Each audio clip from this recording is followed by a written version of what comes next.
Pronto, agora que começou a gravar, então, enfim, eu vou registrar de novo aqui, né, que foi efetuado o pedido de autorização para a gravação, todos manifestaram favoravelmente. Enfim, né, boa tarde a todos, né, sejam muito bem-vindos à 7ª edição do Café Elétrico, que tem como objetivo a abordagem de temas relacionados à educação e direitos humanos, e nos permite a discussão com diversos especialistas dessa área de conhecimento, tá bom? Como já de conhecimento de alguns de vocês, o Café Elétrico é uma webconferência promovida por docentes do Colegiado de Engenharia Elétrica, da UFOB, né, campus Bom Jesus da Lapa, né, tem como objetivo principal estimular a discussão de temas relevantes para o processo de formação do estudante, naturalmente, tanto do curso de graduação de Engenharia Elétrica, como dos demais cursos e, naturalmente, da comunidade externa.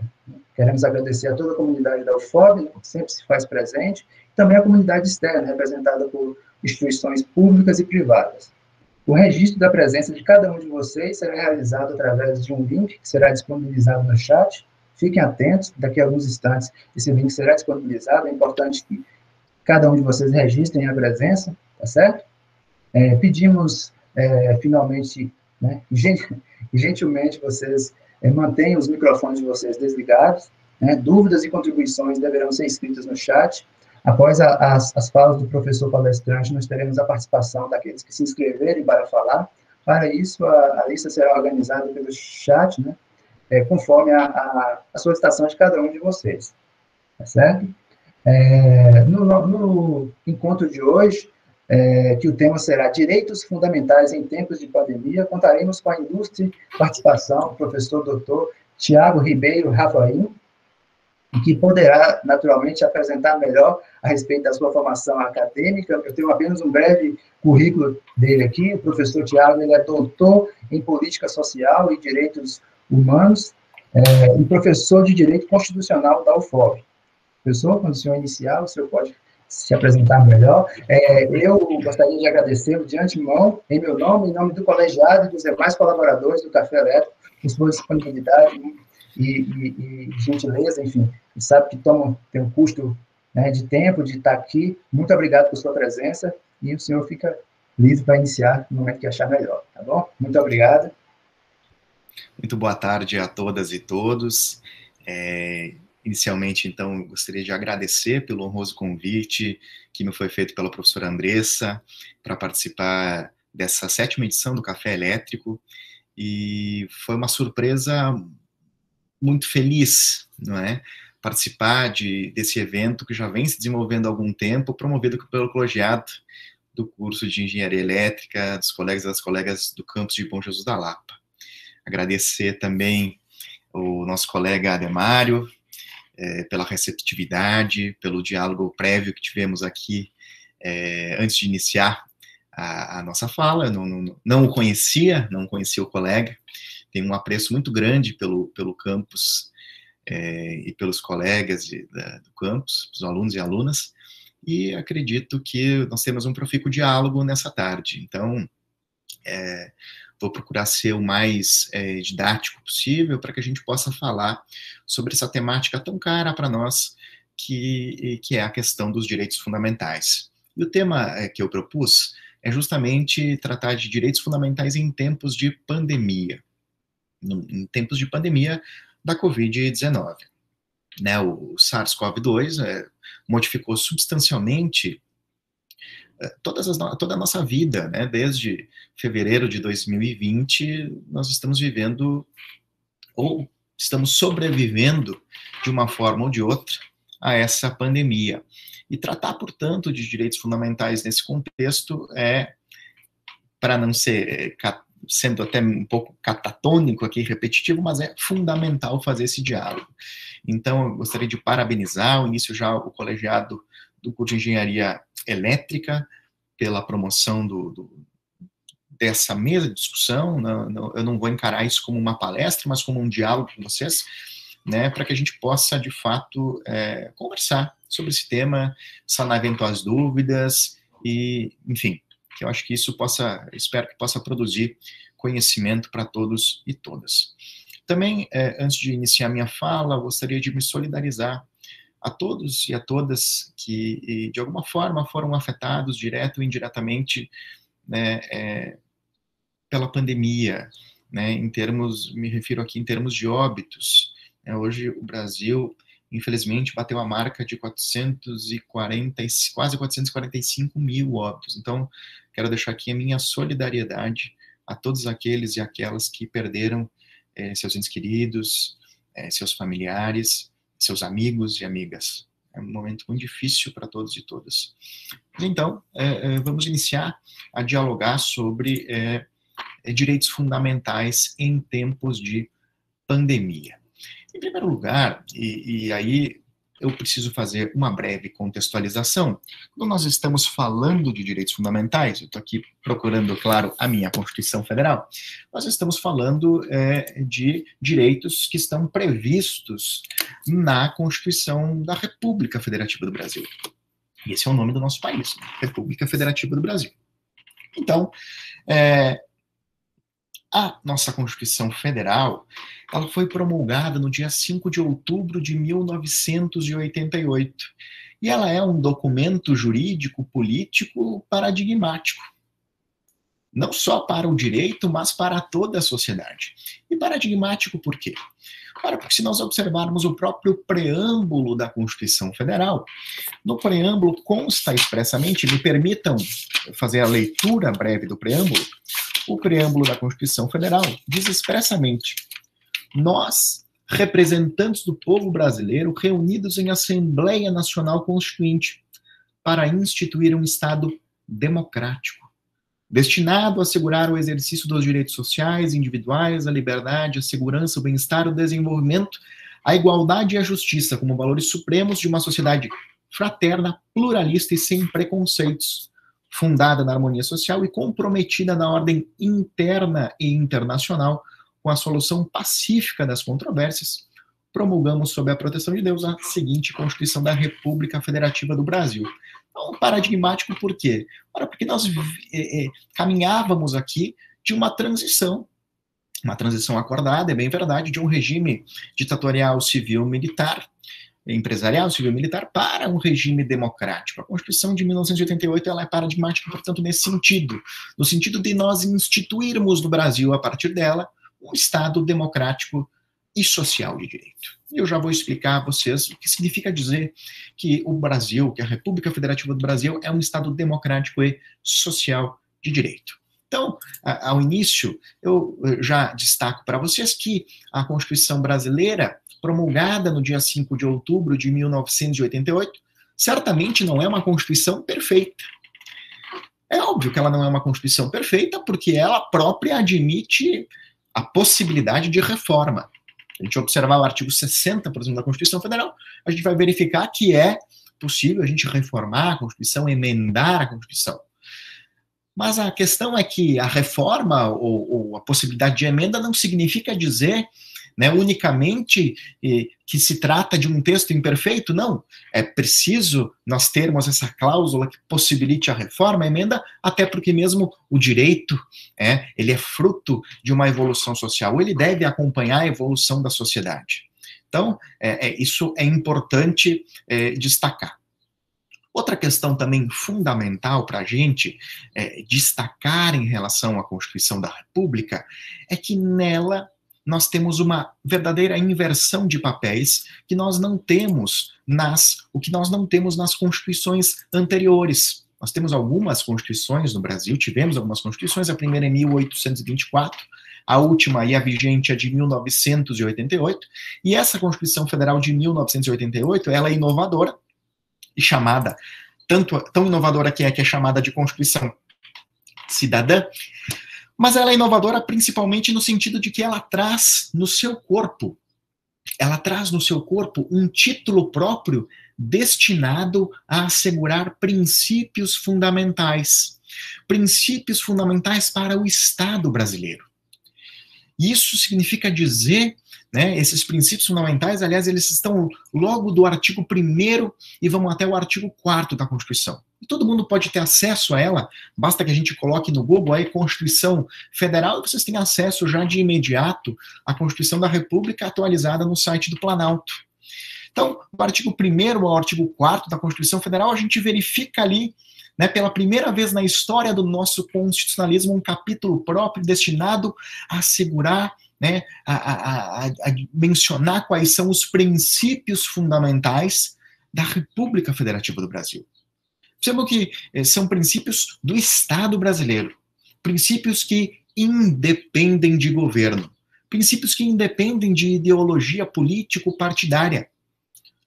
São princípios da República Federativa do Brasil. E quando eu menciono a questão principiológica, quando eu menciono princípios, eu não estou mencionando algo de natureza epistemológica, metafísica, algo como um norte, né? Não, princípios, quando a gente fala de princípios, nós nos referimos a uma espécie de norma constitucional. Nós temos dois tipos de normas constitucionais, as chamadas normas regra e as normas princípio. É claro que a grande maioria de vocês não são da área do direito. Eu vejo aqui algumas pessoas que são meus alunos do curso de direito, inclusive acompanhando, e lá a gente faz essa distinção, mas só para tentar exemplificar algo de uma forma muito rápida. Por exemplo, qual é a diferença, né, de uma norma regra para uma norma princípio? As normas regras são normas que de imediato eu não verifico nenhuma, e sendo muito breve, né, claro, nessa explicação, mas eu não verifico nenhuma dificuldade na interpretação e aplicação dela. Por exemplo, lá no artigo 14 da Constituição, a gente verifica quais são as condições de elegibilidade, né, os requisitos para que o indivíduo possa ser eleito para cargos públicos. Bom, dentre as condições de elegibilidade, por exemplo, consta lá, idade de no mínimo 35 anos para presidente da República, vice-presidente e senador. Bom, está dizendo de forma expressa 35 anos. Existe alguma outra interpretação? Não. Nós temos uma norma regra que nos leva imediatamente a algo que deve ser feito, que deve ser aplicado diretamente, não há nenhuma dúvida quanto à aplicação. Já as normas princípio, elas têm digamos, uma forma de se interpretar um pouco mais aberta. Por exemplo, lá no inciso 3 do artigo 1º, nós temos que um dos princípios da República Federativa do Brasil é a dignidade da pessoa humana. Eu não consigo conceituar o que é dignidade humana, né, se não estiver num caso concreto.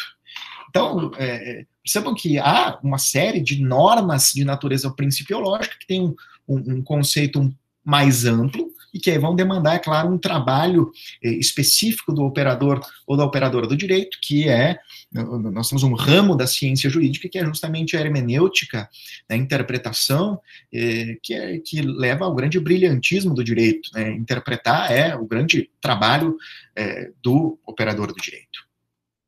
Bom, mas fazendo essa distinção, dizer que tem normas principiológicas, normas que são regra na Constituição, significa dizer para vocês, nesse momento, que tanto os princípios quanto as regras constituem dever ser, devem ser cumpridos. Não estão lá apenas como uma diretriz política. É norma. E ponto. É isso que vocês precisam compreender. Então, lá do artigo 1º até o artigo 4º, nós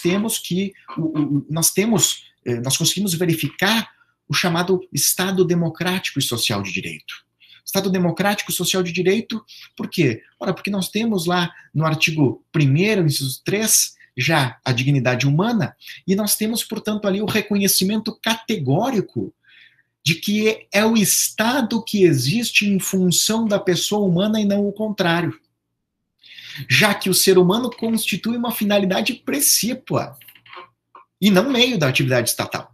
É o Estado que passa a servir como um instrumento para garantia e para a promoção da dignidade das pessoas individual e coletivamente consideradas.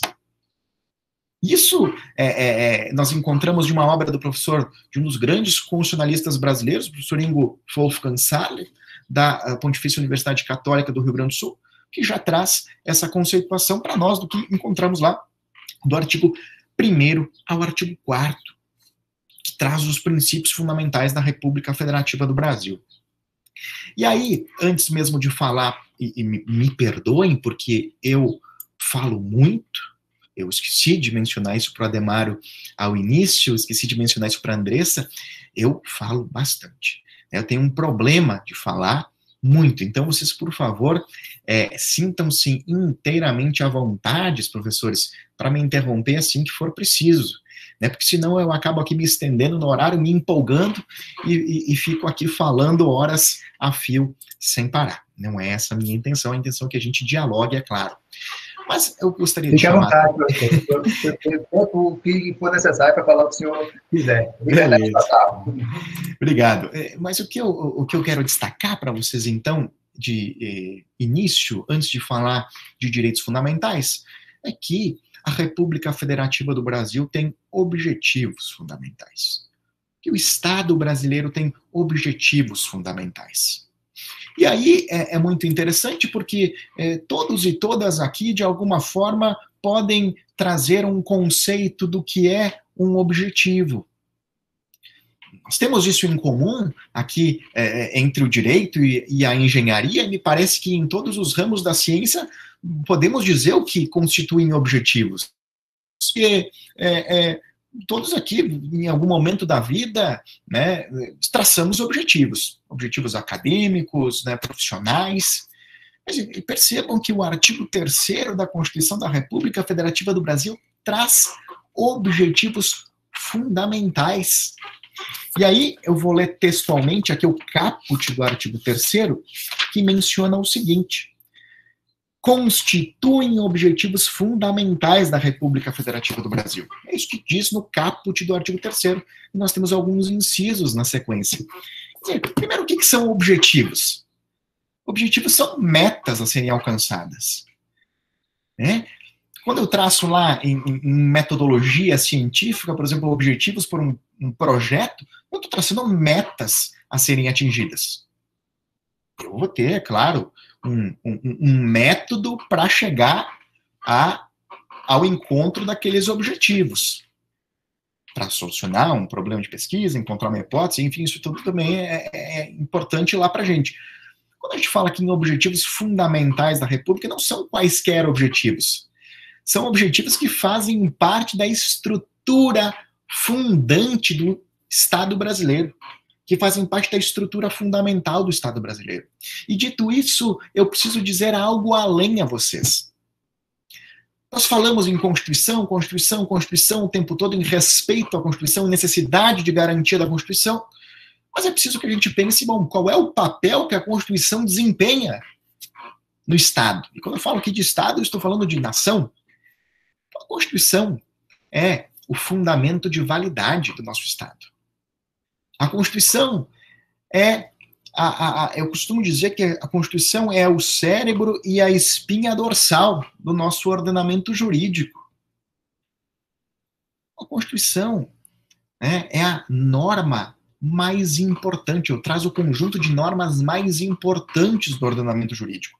É ela quem estrutura o Estado brasileiro. O Estado brasileiro, ele é... Caiu aqui também. Todo mundo caiu aqui, mas não se preocupem. Esses eventos, foi o Google, né? Eu falei aqui alguma coisa, o Google já me tolheu. Mas o pessoal tá voltando tudo já. Tá retornando, sim. Já. Só na Bahia, né? Que rasteirão. Pois é, que loucura isso, Tony? Que loucura. Né? Só na Bahia um rasteirão desse derruba muita gente. Cuidado com o Yahoo, hein? Pois é. Gente, mas brincadeiras à parte, aqui estávamos, então, antes da queda da conexão, estávamos aqui falando sobre direitos fundamentais, estávamos aqui falando sobre objetivos fundamentais, e eu dizia a vocês, então, que a República Federativa do Brasil estabelece no artigo 3º objetivos fundamentais. E percebam que são objetivos fundamentais da República Federativa do Brasil. São objetivos fundamentais do Estado brasileiro. E aí eu dizia a vocês, perguntava, não, o que são objetivos fundamentais? O que é um objetivo fundamental?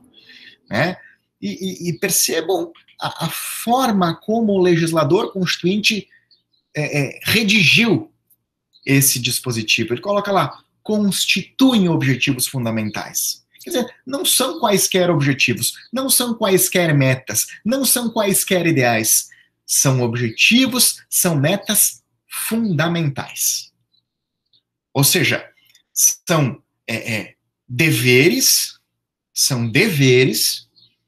são normas que instituem deveres que devem ser postuladas pelo Estado brasileiro como uma condição sine qua non, como uma condição de existência da própria manutenção do regime político-jurídico que é inaugurado pela Constituição Federal. E quando eu estou falando aqui de regime político-jurídico, eu não estou falando aqui de política partidária, eu não estou falando aqui de ideologia política.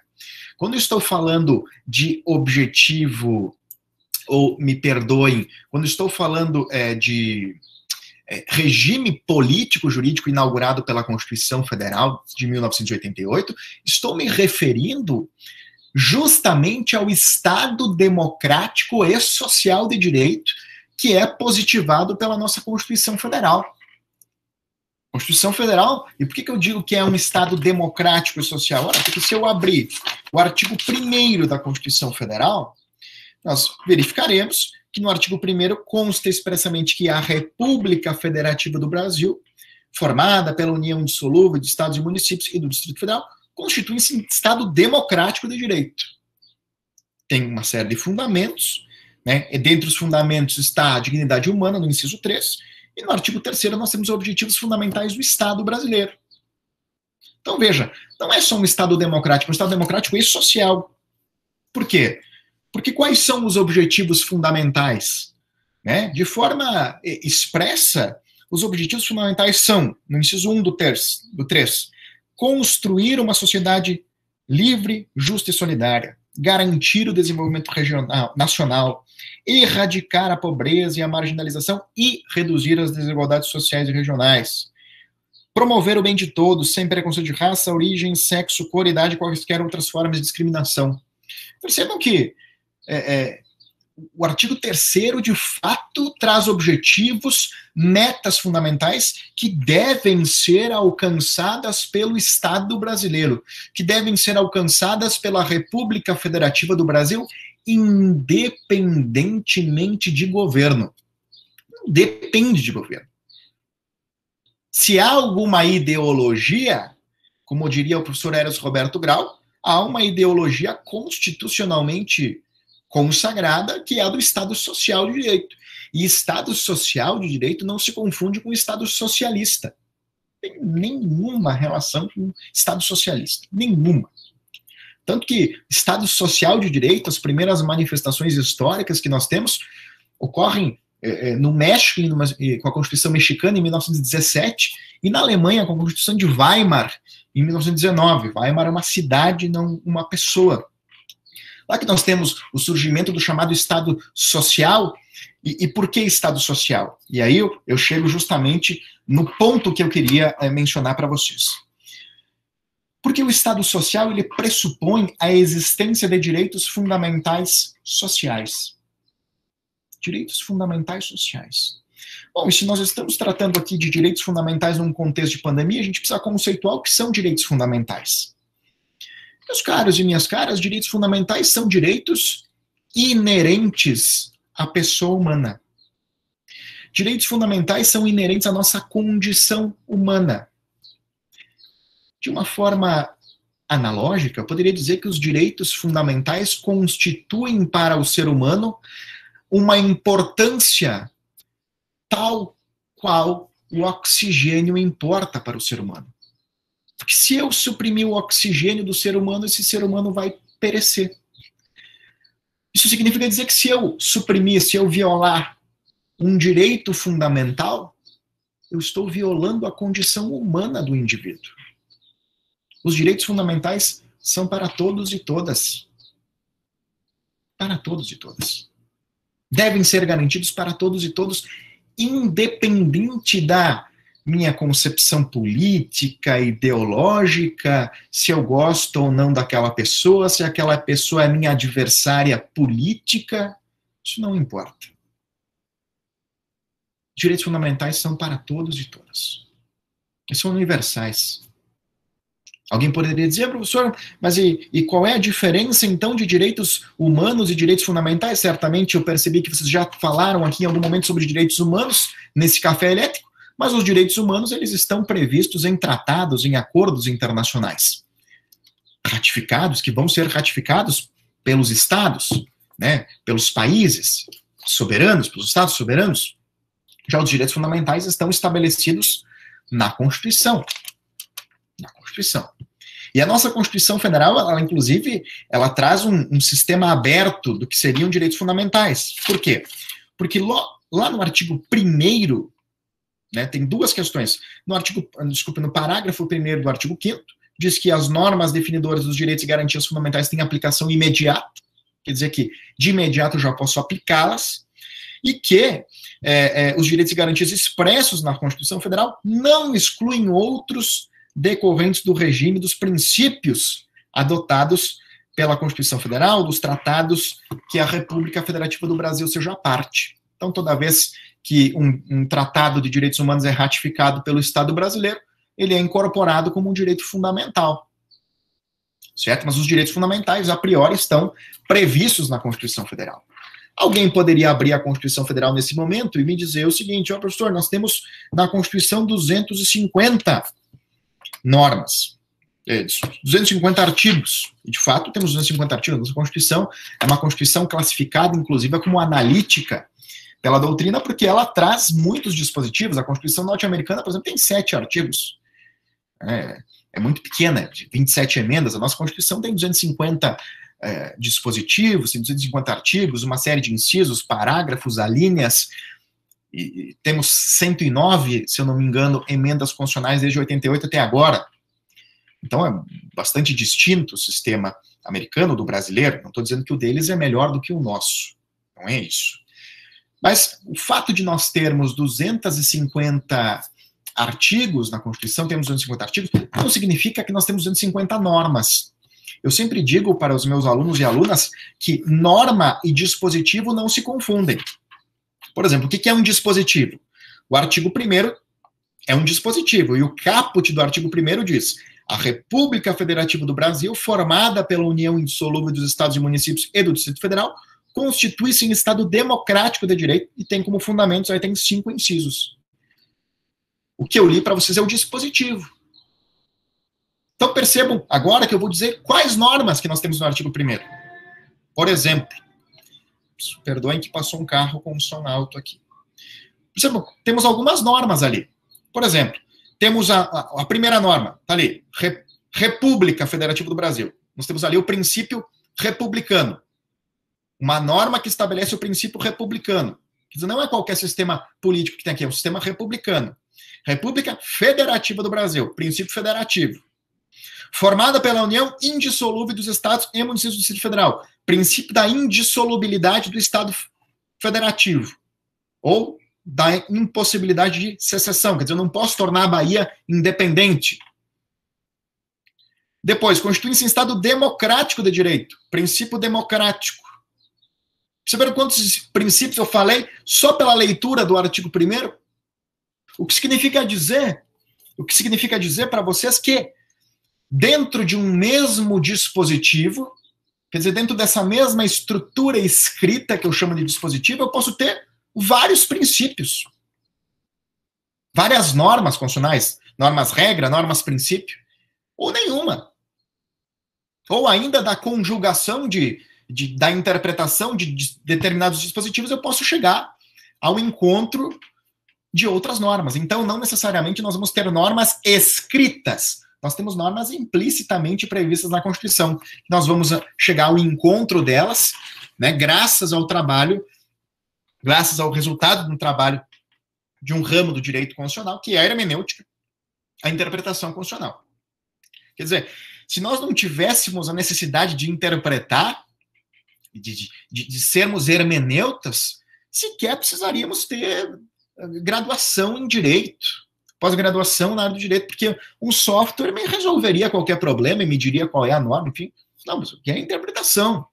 E a interpretação, ela tem métodos, né? Ela tem métodos. A interpretação, ela pressupõe hipóteses, ela tem uma metodologia, ela tem objetivos. Quer dizer, eu não abro a Constituição e saio interpretando e criando dispositivo, e criando normas do nada.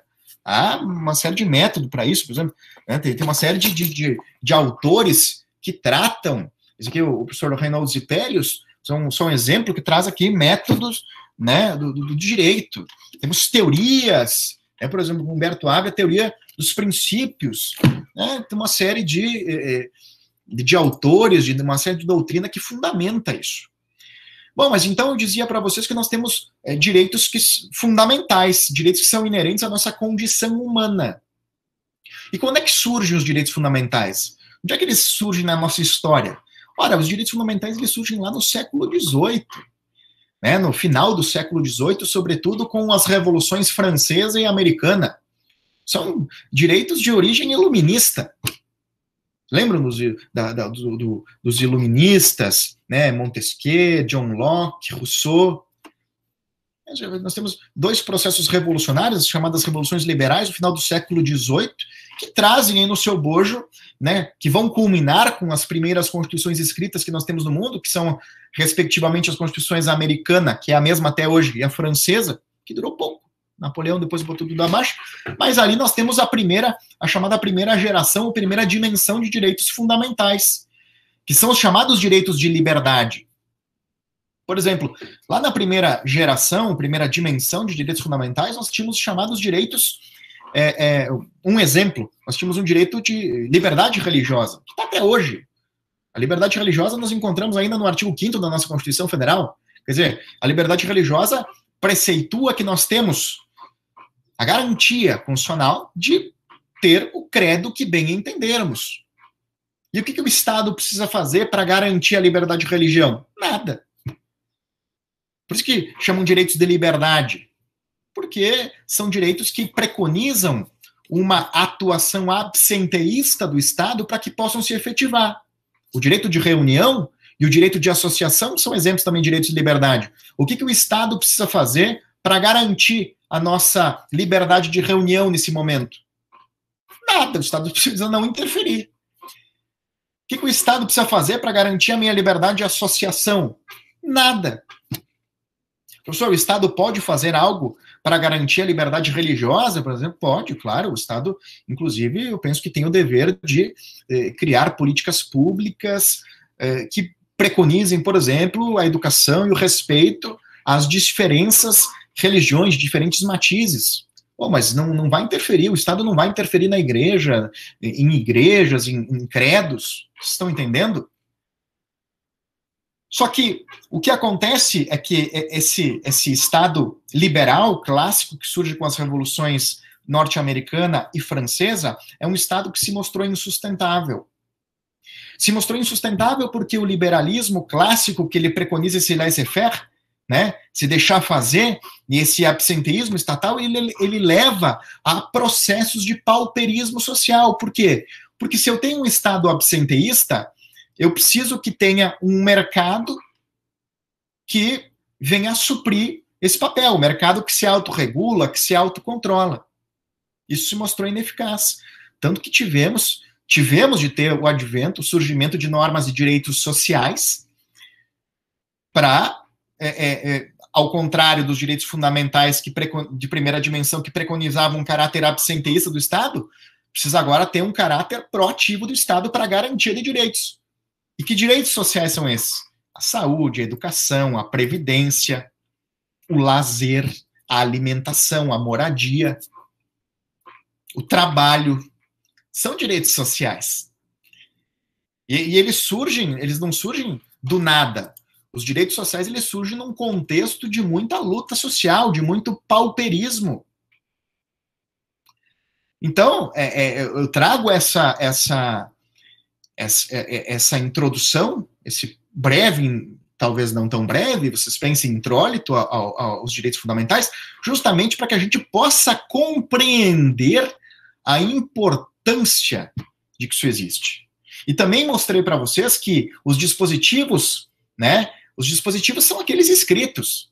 Eles não são a norma, as normas não são textos, nem o conjunto deles. As normas são os sentidos construídos a partir de uma interpretação sistemática dos textos normativos. Isso que o professor Humberto Ávila coloca, inclusive, isso nessa obra, a Teoria dos Princípios, e vamos além, isso significa dizer que eu nunca posso interpretar um dispositivo constitucional de forma descolada dos outros. A Constituição é um todo unitário. A Constituição é um sistema de normas-regra e normas-princípio que preconizam uma interpretação sistemática. Sistemática. Bom, e aí eu disse a vocês, bom, nós temos uma série de dimensões aqui de direitos fundamentais. Eu vou falar só desses dois, tá? Eu não vou entrar em outros, eu poderia falar de direitos que surgem agora numa geração, digamos, 4.0, que são esses direitos fundamentais, digamos, ligados aqui à rede, a web, mas eu não vou mencionar isso aqui, eu vou ficar, me permitam, nos direitos sociais. E por que eu vou ficar nos direitos sociais? Porque são os direitos sociais, aqueles direitos fundamentais que mais são violados durante a pandemia da Covid-19. Que mais são violados?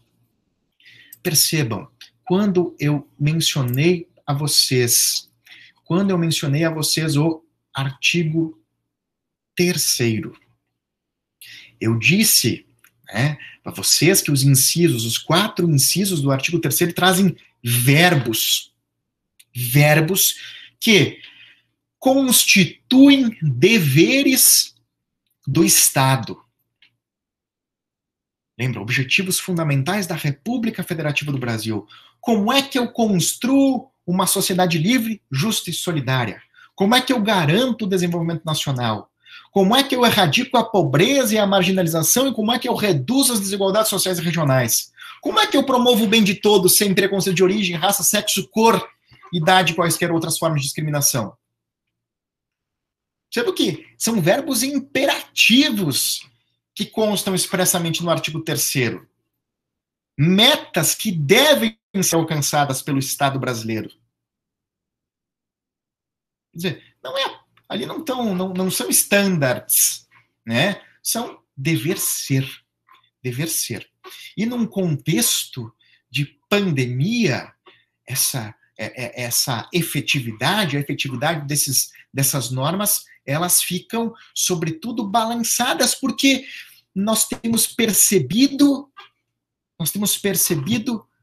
que os estados em geral, e aqui não é o Estado brasileiro, os estados em geral como um todo, né, todas as nações praticamente têm deixado de lado os direitos, a implementação de direitos fundamentais, justamente para retornar àquele liberalismo, agora, numa outra visão, é claro, para ir ao encontro do neoliberalismo. Então, para eu garantir os objetivos fundamentais, eu preciso de uma atuação proativa do Estado, eu preciso de um Estado atuante, eu preciso que um Estado atue.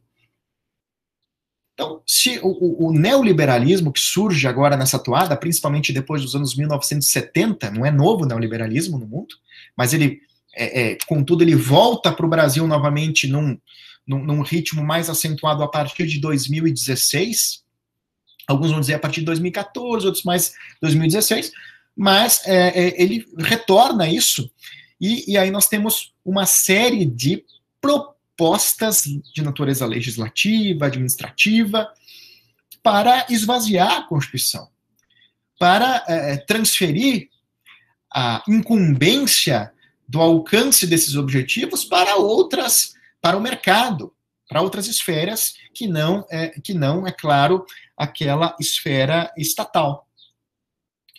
Então, por exemplo, na pandemia da Covid-19, nós temos visto justamente isso, nós temos visto que o Estado ele tem deixado de atuar, ou tem atuado de forma insuficiente para garantir os objetivos da República.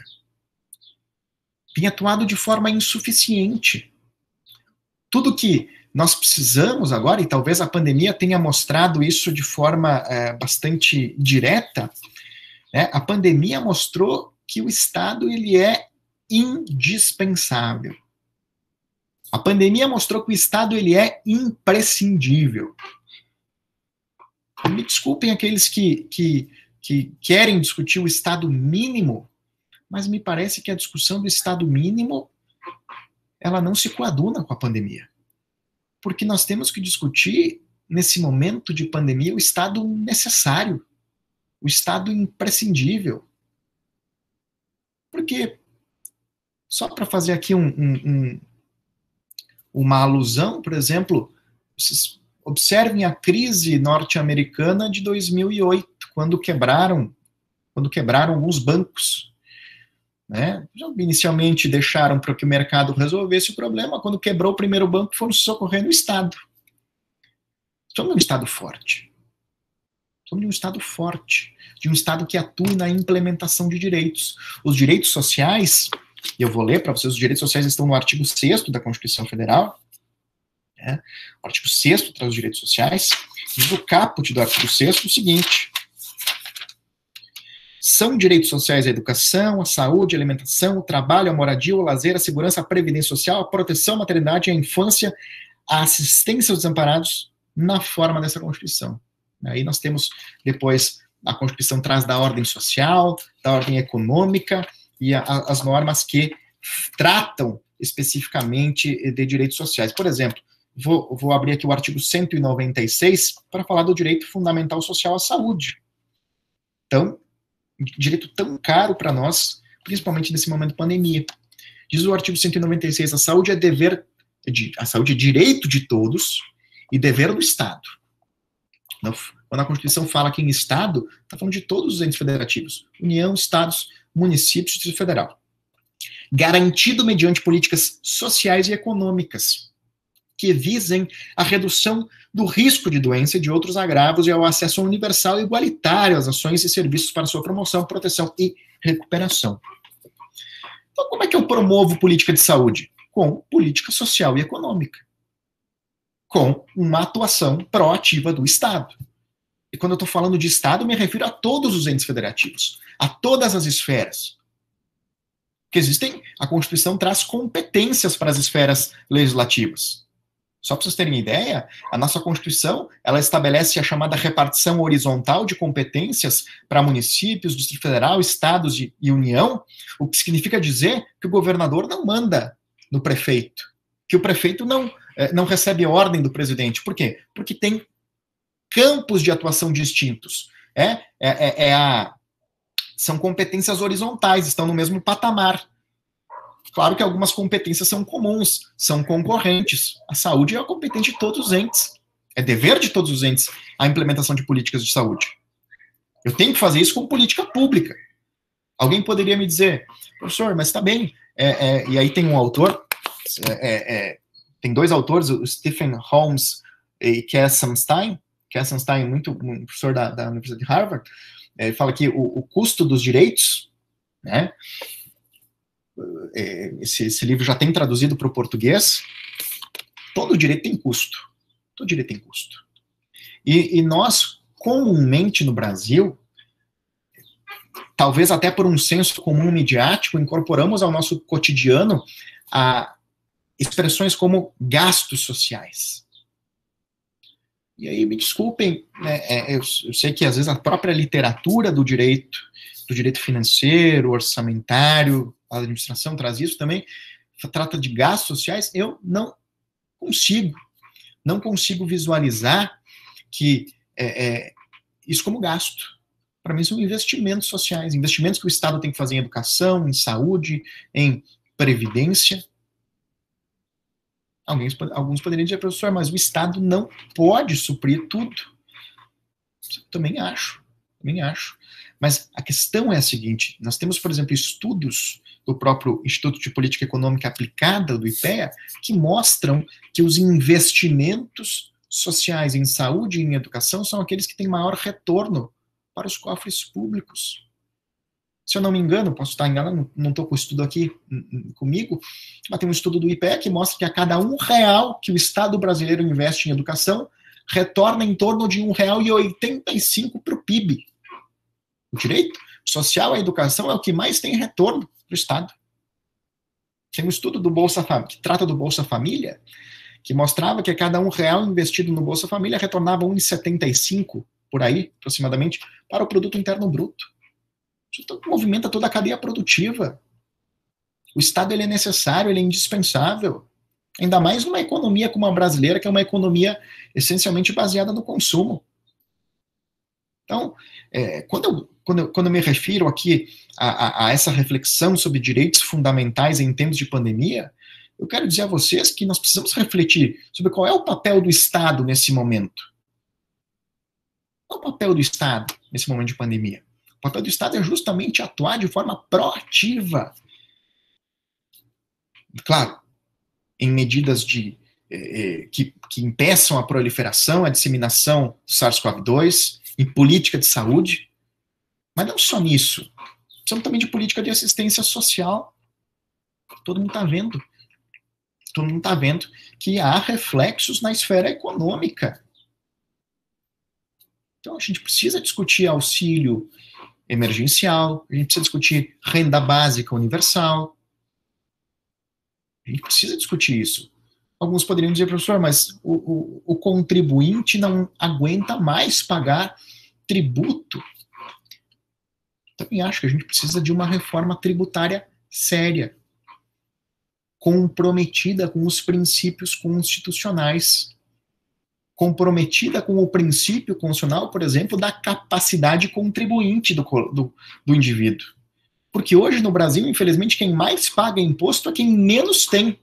E aqui estou falando de imposto lato sensu, tributo, tá? Por quê? Quase 60% de tudo que o Estado brasileiro arrecada, ou talvez até mais de 60%, estou um pouco desatualizado esses dados, é oriundo da tributação indireta, que está no feijão, no arroz, no medicamento, no combustível. Lucros e dividendos não tem tributação. A tributação sobre a herança no Brasil é pífia. Não temos tributação sobre grandes fortunas. E quando a gente fala em tributação sobre grandes fortunas no Brasil, muita gente, né, e principalmente a classe média, levanta, meu Deus, tributação sobre grandes fortunas. Quem aqui de nós tem uma grande fortuna, gente? O que é grande fortuna? Primeiro a gente precisa chegar a um conceito do que é grande fortuna. É um indivíduo que ganha 3, 4, 5 mil reais por mês, não tem uma grande fortuna. Vão criar o imposto sobre grandes fortunas? Não, já está criado, tem previsão constitucional desde 1988, está criado. Não está regulamentado, precisa ter uma lei complementar para regulamentar ele. Então, nós precisamos, eu não estou dizendo que a gente precisa cobrar mais tributo, eu estou dizendo que a gente precisa rediscutir a nossa carga tributária, de acordo com a capacidade do contribuinte. Porque é com isso que a gente financia a política pública. Quem mais pode, mais contribui. Mais contribui. Não estou propugnando que se crie um estado de coisas de indivíduos dependentes da máquina estatal. Não é isso. O que eu estou defendendo aqui, e não é uma defesa ideológica, é uma defesa da Constituição. O que eu estou defendendo aqui é que se garantam os objetivos fundamentais do Estado brasileiro. É isso. Nós precisamos garantir os objetivos fundamentais da República Federativa do Brasil. Toda a atuação de todo gestor público, ela tem de estar de acordo com os objetivos fundamentais da República Federativa do Brasil. Tem de estar.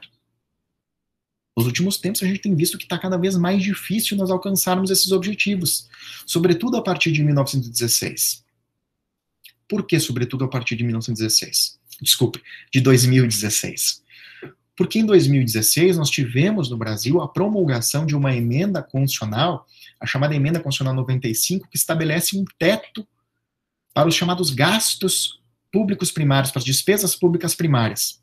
Despesa pública primária é uma linguagem que a gente usa lá no direito financeiro, que são os investimentos que o Estado brasileiro tem que fazer para a implementação de direitos sociais.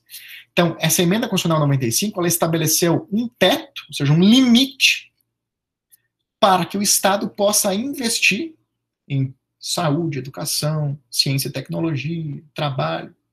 E a gente está vendo o resultado disso agora.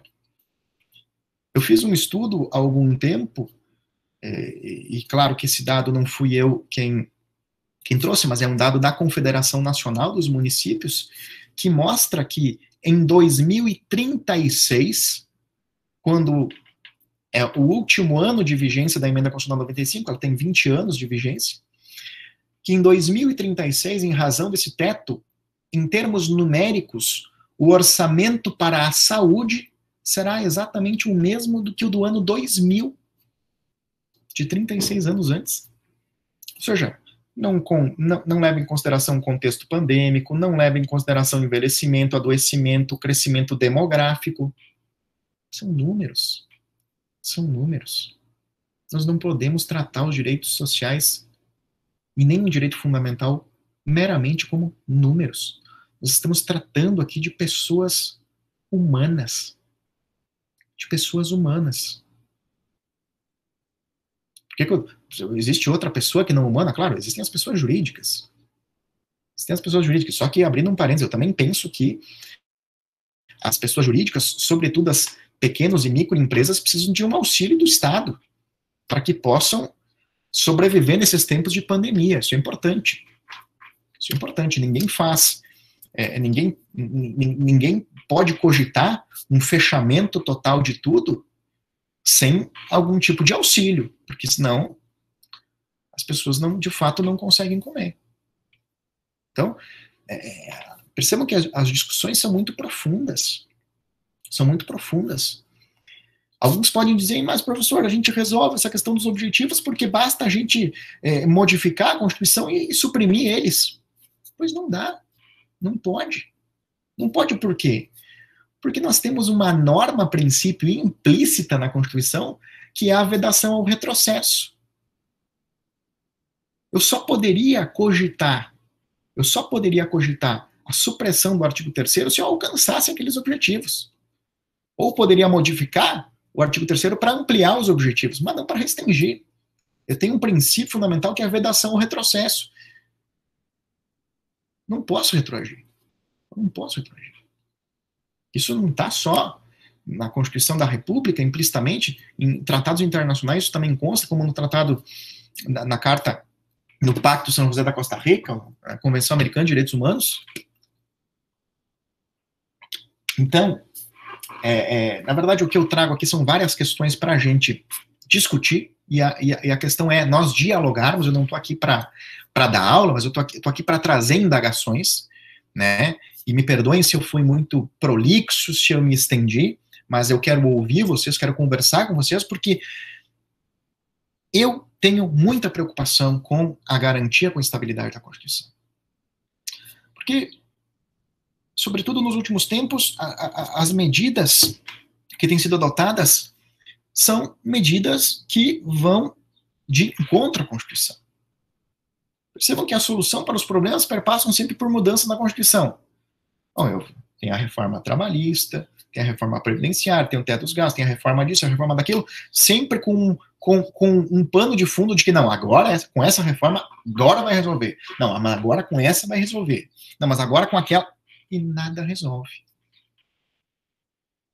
Não existe desenvolvimento socioeconômico sem a participação do Estado. Não existe desenvolvimento socioeconômico. As pessoas falam muito, cadê o crescimento econômico? O crescimento econômico é um conceito ultrapassado, gente. Só pensar em desenvolvimento. Porque o desenvolvimento, ele leva em consideração os aspectos socioeconômicos. Eu não posso pensar só no mercado. Quando vocês ouvem, por exemplo, eu estou ouvindo aqui o jornal, sei lá, o jornal que vocês assistem, a reforma tal foi bem vista pelo mercado, a reforma tal foi bem vista pelo mercado, o mercado reagiu bem. Quem é o mercado, gente? Quem é o mercado? Que mercado é esse? Que mercado é esse? Então, que interesses tem? Que interesses tem, por exemplo, bancos internacionais chamadas agências de ranqueamento. Que interesse tem uma agência de ranqueamento, como o Standard & Poor's, por exemplo, um exemplo de uma agência de ranqueamento, ao dizer que a nota do Estado brasileiro vai ser rebaixada se não fizer a reforma tal? Está atendendo ao interesse de meia dúzia de investidores que não geram um único emprego no Brasil, um capital especulativo. Então, a discussão que eu trago para a gente agora não é uma discussão de natureza ideológica, política partidária, longe disso. Longe disso, nós precisamos discutir a garantia e a efetividade da nossa Constituição, elaborada a tão duras perdas, que instituiu um Estado democrático e social de direito. Essa é a discussão que a gente precisa fazer. E faço, portanto, essa provocação para vocês, para que a gente possa, a partir de agora, a dialogar, a conversar sobre isso. Certinho? Obrigado, então.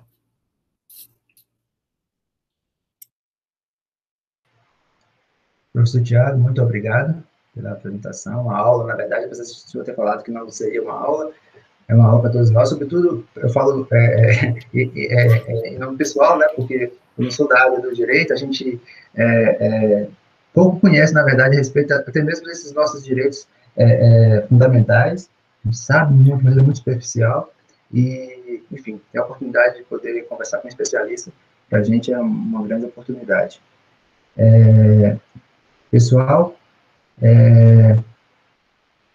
eu abro agora para o público, né, para as pessoas que estão presentes se manifestarem, fazerem seus questionamentos, tirarem suas dúvidas, levantar a temática que o professor Tiago trouxe para a gente, tá certo? Por favor, se manifestem através do chat, ou, enfim, através do áudio também, né, do microfone, se quiserem falar. A Ingrid aqui agradece ao professor Tiago, fazendo jus à fama que tem. Eu espero que seja boa.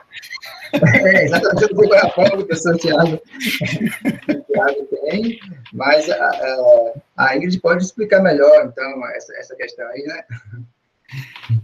Sim, é boa, segundo ela. Assim. Mas, gente, eu acho que não fiquem melindrados da gente discutir sobre isso. Talvez as pessoas sintam-se um pouco melindradas, Adelmário, em razão de fazer o upload depois do vídeo no YouTube. Eu acho que a discussão aqui é para a gente conversar mesmo sobre direitos fundamentais, sobre investimento público, enfim. Acho que a gente precisa dialogar sobre isso, né? É um diálogo fundamental. Então, eu queria ouvir vocês também. Eu acho que eu, assim como os colegas, eu também acredito numa educação dialógica, né? Então, isso pressupõe que a gente tenha momentos de discussão, de diálogo, porque isso enriquece o nosso dia a dia, né? Enriquece o nosso conhecimento. Com certeza, professor, exatamente. Assim, a Ingrid terminou de fazer a conclusão dela aqui, que é a sua forma de excelente professor. Então, muito bem, né? Para a gente que é professor, é muito bom ouvir isso, né, professor? Não, não tem nada melhor do que isso, né? Nada melhor, né? É um exercício diário, na verdade. A maior recompensa é quando fala, não, cara, se eu conseguir fazer alguém entender alguma coisa, é o nosso feedback, a nossa alimentação, digamos assim, em sala de aula. Exato. Pois bem, a professora Andressa levantou a mão aqui, eu acho que ela quer fazer algum questionamento, alguma... Professora Andressa, por favor. Boa tarde, professor, boa tarde a todos. Eu tocou na questão, né, que, principalmente em relação ao próprio tema aqui do nosso encontro de hoje, né, que traz essa questão dos direitos fundamentais em períodos de pandemia, e o senhor tocou a questão do próprio dinheiro público, né, como é que o senhor vê essa questão da própria economia. Você chegou a tocar, né, em relação, na sua fala, sobre a questão dos próprios investimentos, dos direitos que, no caso, os próprios empreendedores teriam, né, nesse momento difícil. Como você vê nessa questão atual do país? A gente sabe que há um impacto econômico muito grande, de fato, a gente tem sentido isso, né? A gente vai no mercado e a gente vê o quanto tudo mudou, né? Literalmente, não só pela dificuldade de acesso, muitas vezes, ou de chegar a nós alguma mercadoria, porque no início isso também estava até difícil, né? Mas, em relação à questão econômica, o que o poder público... É claro que a gente sabe o que tem acontecido, mas como o senhor vê, né, essa questão do investimento financeiro, da questão econômica, do próprio cenário, né, nacional e a questão dos próprios direitos fundamentais, né, relacionados a isso? Claro. Andressa, obrigado. Primeiramente, eu penso que nós estamos vivendo tempos difíceis, né? Sim. Tempos difíceis, principalmente de ausência de diálogo. Sim. Né? Nós estamos vivendo uma ausência de diálogo em todas as áreas. E isso é deletério para um Estado, sobretudo para um Estado em desenvolvimento, como o Estado brasileiro, em que a gente tem vivido esse cenário de polarização política. Eu sei que é muito difícil superar a polarização política, mas num momento de pandemia, a meu ver, é claro, e essa é a minha opinião pessoal, nós precisaríamos de diálogos dos entes federativos. Nós precisaríamos que os entes, né, que prefeitos, governadores, presidente, né, que os poderes públicos estivessem sentados em mesas de discussão, né, atuando de forma conjunta no combate à pandemia em todos os seus aspectos, não só no aspecto sanitário, mas também na questão social e econômica. Então, muitas vezes a gente tem visto medidas antagônicas de entes federativos, justamente em razão da polarização econômica, da polarização política, da ausência de diálogo, e até impulsionada pela sociedade, às vezes, né? A gente tem visto, por exemplo, a disseminação de notícias falsas, meu Deus do céu, nesse período, assim, tremendo. Eu costumo dizer sempre, eu tenho muitos amigos da área da saúde, e também da área das ciências sociais, das ciências exatas. Eu costumo dizer para os meus amigos, eu tenho um amigo dentista que eu sempre costumo dizer para ele, olha, Tiago, o nome dele, eu costumo dizer, Tiago, ninguém fala da resina que tu usa para obturação. Uhum. Porque tu é o especialista naquilo. Ninguém fala qual é o amálgama que tu usa, o que essa não é a amálgama correta. Agora, em termos sociais, econômicos, políticos, a gente tem especialistas de todo tipo na sociedade, como se as ciências sociais, econômicas e jurídicas não tivessem problemas tão complexos ou mais do que a área médica, a área das ciências exatas. Então, né, e muitas vezes, a grande maioria das vezes, consubstanciadas em achismos. Porque eu acho isso, porque eu acho aquilo. Em termos de direitos fundamentais, então, né, de todo tipo. Né, na onda do bandido bom a bandido morto, principalmente. Né? Então, me parece, assim, André, sem querer fugir da tua pergunta, eu acho que a gente deveria ter um Estado mais atuante. Quando eu falo de Estado, eu falo de todos os entes federativos em conjunto. Era preciso ter um Estado mais atuante. Com a emenda constitucional 95 fica inviável, né? A gente tem visto no âmbito universitário como é difícil a implementação de política de educação sem orçamento. Sim. E isso decorre justamente da emenda constitucional 95. Não tem como a gente ter esse tipo de medida. A gente precisa rediscutir o pacto federativo no Brasil. Né? Precisa ter uma rediscussão tributária, enfim. Mas o que a gente tem visto nos últimos tempos é um mercado cada vez mais ávido pelo lucro. Quando eu falo que mercado, não é o empresário aqui da cidade, não é o microempresário.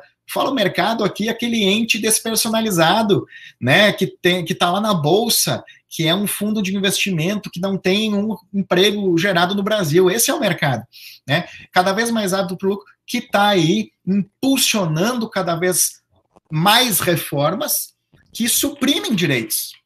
Só que, por exemplo, eu mostrei para você, olha, nós temos estudos do IPEC que mostram que os investimentos públicos em educação e saúde são aqueles que dão mais retorno para o Estado. Então, não tem sentido.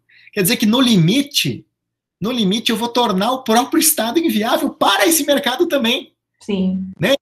Vai acabar, esse sanguessuga, vai acabar o sangue, vai acabar um dia. Né? E nós, a nossa tendência é de empobrecimento. em todas as áreas. A gente está vendo aí, a gente está vivendo, eu não sou economista, né, Andressa, mas eu tive, felizmente, a oportunidade de ter uma formação econômica também, cursei ciências econômicas durante um tempo, e aí fiquei nos cálculos, né, fiquei nos cálculos diferenciais e integrais, na econometria, não, mas na álgebra linear, eu não me dou bem com cálculo, mas eu sou um estudioso do direito financeiro e do direito econômico, e eu penso que sem uma participação ativa, efetiva do Estado, nesse momento pandêmico, as coisas tendem a piorar. A gente está vivendo um período de estagflação, que era o que eu queria dizer. Estagflação significa o quê? Que nós estamos vivendo um período de estagnação econômica, a gente não está crescendo, pelo contrário, tem uma tendência de decréscimo e de inflação, né? As pessoas cada vez mais perdendo o poder aquisitivo, e isso tem um reflexo sobretudo na economia, na nossa economia, que é uma economia de consumo. Então, a tendência é de piora cada vez mais, né? Principalmente sem auxílios, né? Sem o auxílio do Estado.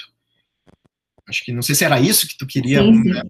Mas acho que assim, como você disse, né, não tem a formação de economista, mas pela sua fala eu vi que você entendia, né, desse segmento. Mas muito obrigada, viu, professor? Beleza. Obrigada pela sua presença, primeiramente, né, e pela resposta à pergunta. Eu agradeço. Obrigada, professor Damares. Obrigado, professor Andressa. Obrigado, professor Tiago, por Bom, em toda a sequência aqui, a aula de manifestação, o que se manifestou aqui é o professor Antônio Sobrinho. Ele deseja fazer alguma contribuição. Professor Sobrinho, fica à vontade. Ok. Tudo bem, professor Tiago? É um prazer tê-lo conosco sempre, né? E eu, na realidade, tenho 3 perguntas, né? São bem rápidas. E parte que o senhor já respondeu, mas eu gostaria de ratificar. Até porque ele é muito importante para nós, brasileiros, né? Tem até uma historinha que quem leu a Constituição toda, o Brasil sobrevive no final, né? Isso é uma grande pergunta. Grande meme, né? Um grande meme. Eu, particularmente, acredito que nós poderíamos fazer alguma coisa parecido com uma Constituição bem menor, ok? Apenas com as linhas mestras. Uhum. E aí eu não falo da americana, nem de outras, mas uma bem menor. E deixar essas minúcias, né, para outras esferas. Bem, então, o que eu pergunto ao senhor acha a Constituição grande demais? Né? Qual a sua opinião sobre a Constituição? Essa é a primeira. Você quer que eu responda a primeira? Tá? Tranquilo, então. Porque a gente vai dialogando assim, né? Eu acho que também é bacana. De fato, a nossa Constituição, alguns autores até costumam dizer que ela é prolixa. Né? Prolixa porque ela tem muitos dispositivos. A nossa Constituição tem 3 partes. Tem o preâmbulo, tem a parte normativa, que vai do artigo 1º até o 250, e depois tem o ato das disposições constitucionais transitórias, a DCT. Mais 100 e poucos artigos lá no ADCT. Muito mais, inclusive. Então, são 3 partes. A nossa Constituição, ela é imensa, de fato. Ela é prolixa em alguns momentos, porque ela trata de muita coisa. Né? Por exemplo, está lá que o Colégio Pedro II faz parte da rede federal de ensino na Constituição, no artigo 242. Isso não precisava estar lá, mas talvez hoje isso seja uma garantia para o Colégio Pedro II. Né? Mas, ao mesmo tempo, ela é uma Constituição analítica. É uma Constituição analítica, e para um sistema jurídico como o brasileiro, ela se coaduna ao nosso sistema jurídico. Por exemplo, o colega fala da Constituição americana. A Constituição americana tem 7 artigos, 27 emendas, uma Constituição concisa. É uma Constituição bem concisa. Mas ocorre que o sistema jurídico norte-americano é um outro sistema. Por exemplo, até os anos 60, nos Estados Unidos, a gente tinha segregação racial.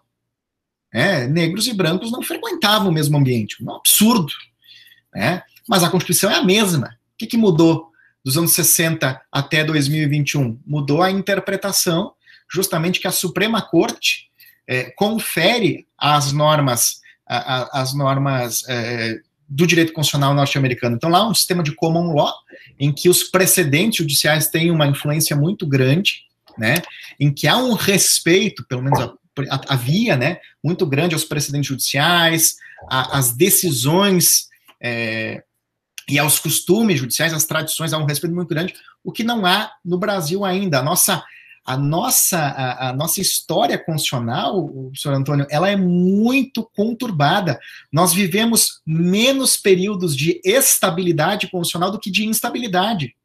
Porque se a gente for analisar o passado, a gente viveu muito tempo, por exemplo, em estado de sítio, no governo Getúlio, né, principalmente Getúlio Vargas é lembrado sempre como o pai dos trabalhadores, mas ninguém lembra que ele era um autoritário e que entregou Olga Benário Prestes ao regime nazifascista. Ninguém lembra disso, né? Vivemos períodos autoritários, pós-64 nem se fala.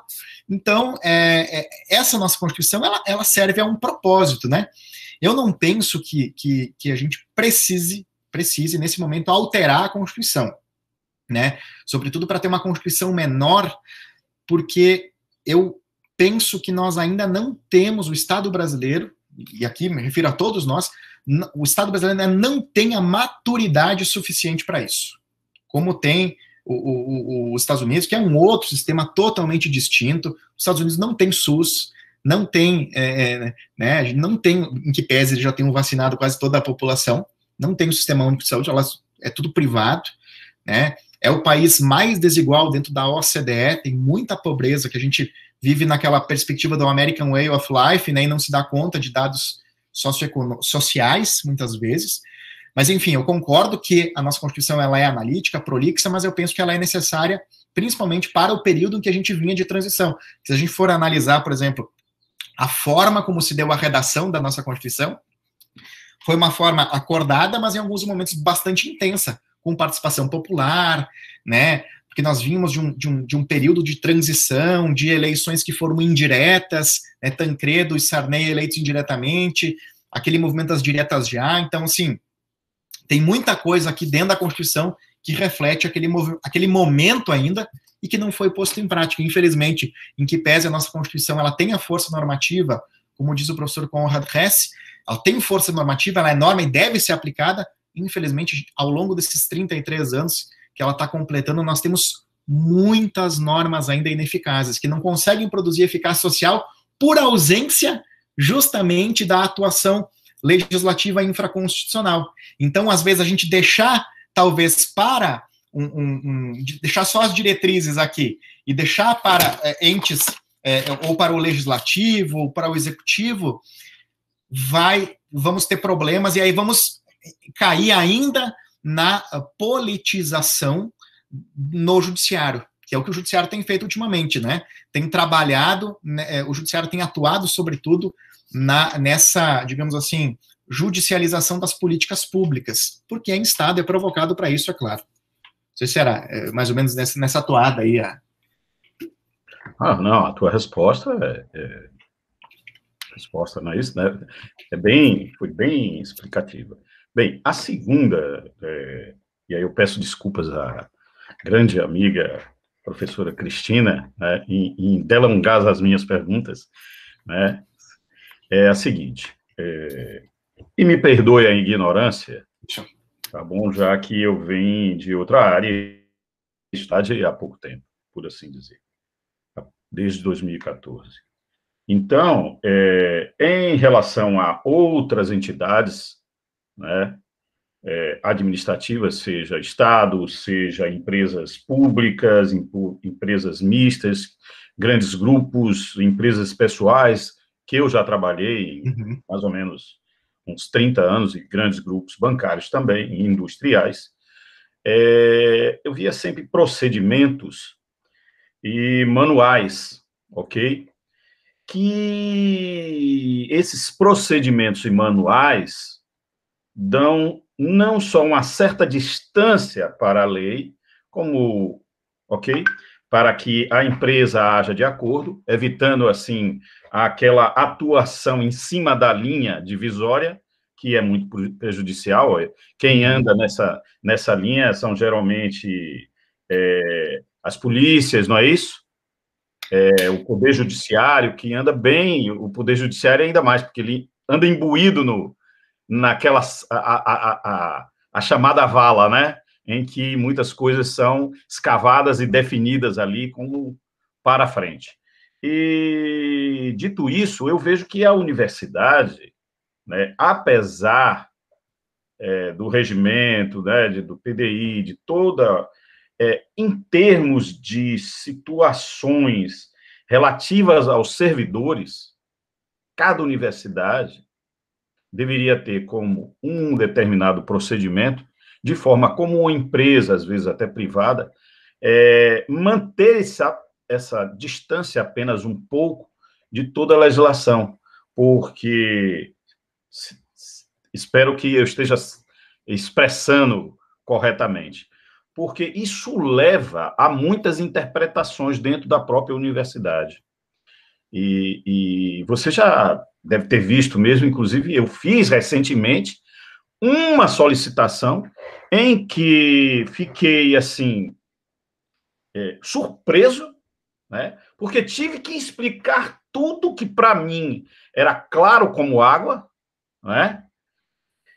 Mas foi para um monte de lugares para fazerem, entre aspas, como é que eu diria? Um entendimento daquilo. Não é?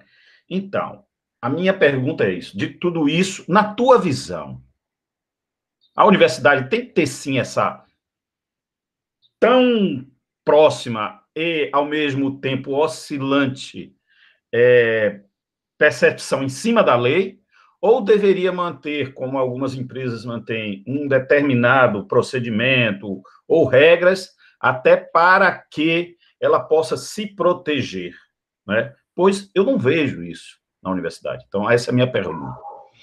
Olha, me parece que, em que pese não tenha relação com o tema direto, né, mas indiretamente sempre tem, é claro, me parece que é oportuno, sim, o diálogo sobre essa questão, e é importante, sim, que qualquer órgão público se paute pela lei, né? Por quê? Principalmente quando a gente fala de órgãos públicos, a gente entra numa seara que é do direito administrativo. E lá no direito administrativo, principalmente os gestores públicos, todos eles, em todas as esferas, são obrigados a fazer somente aquilo que está previsto em lei. Só podem fazer aquilo que está previsto em lei. Isso difere da iniciativa privada, onde há, na iniciativa privada, uma diferenciação do chamado princípio da legalidade. O princípio da legalidade ele é diferido nos órgãos públicos, porque o administrador ele só pode fazer aquilo que está autorizado em lei. Na iniciativa privada, não. Na iniciativa privada, o indivíduo ele pode fazer tudo aquilo que a lei não menciona. Sim. E então, é justamente esse o grande problema. Me parece, professor, que existem algumas propostas de reformas que vêm nessa toada. Não é claro essa proposta de reforma administrativa que vem nesse sentido, mas eu já vi em alguns outros países latino-americanos propostas de reforma que vão nessa toada no sentido de trazer maior, digamos, discricionariedade para o administrador, porque esse é o grande problema, porque há uma margem de discricionariedade minúscula e às vezes até inexistente em muitos casos, sobretudo para os órgãos da administração pública, direta, indireta, autárquica e fundacional. Muitas vezes os órgãos da administração direta, propriamente, não têm tanta discricionariedade como tem os órgãos da administração indireta, sobretudo porque há uma fiscalização quase que real-time dos órgãos, né, como os órgãos de controle em cima desses atos. Mas me parece uma questão muito importante para ser discutida e tem que vir numa toada de talvez de reformas de uma chamada nova administração pública, né? O professor Bresser Pereira já falava isso lá nos anos 90, né? Da questão da burocratização do serviço público, então é muito bacana, né? O Beltrão já foi anterior a ele. Mas então, assim, tem muita coisa interessante, assim, para ser discutida nesse sentido, sabe? Ok, a terceira pergunta é uma coisa que eu acho que afeta muito os servidores. E por diversos motivos. Evidentemente que a lei não atende a quem dorme, né? Mas dura lex, sed lex. E a omissão também, em parte, se encontra na lei. O que me chama a atenção, principalmente, isso tem mudado, mas no serviço público não mudou ainda, ok? Eu não vejo. Então, o que me assusta nesses termos, que não ocorre, por exemplo, na empresa privada. Uhum. E aí eu vou colocar.